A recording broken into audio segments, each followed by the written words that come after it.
हम इस मुनाफे में हम कोई कारोबार नहीं कर सकते हैं।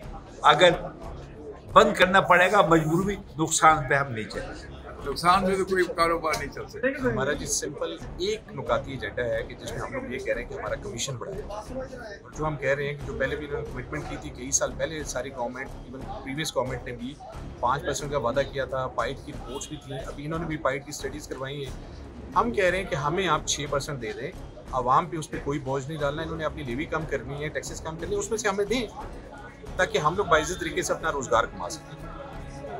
सर बात यह है कि आप बिजली की सिर्फ कीमत देख लें, जो आज 5 साल पहले 10 रुपये यूनिट होता था, वो तकरीबन एवरेज जो है वो 24 रुपये का हो गया। इसी तरह सैलरीज आपकी मिनिमम वर्षिप में सैलरीज 25,000 करते हैं, यहाँ पे भी 20,000 रुपये से ऊपर है। कोई बच्चे इतने हार्श वेदर में काम करने के लिए आम बंदे नहीं हैं, उनको बताना पड़ता है। 8-8 घंटे की हम शिफ्टें कर रहे हैं यहाँ पे, हर किसी की सैलरी दे रहे हैं, तो हमारे लिए कुछ भी नहीं बच रहा। और आज तक हमने कभी भी इस चीज़ पे नहीं आके कहा कि हम कारोबार बंद कर देंगे, और ये इतने मजबूर हो गए हम लोग कि हमारे पास कोई और ऑप्शन नहीं है।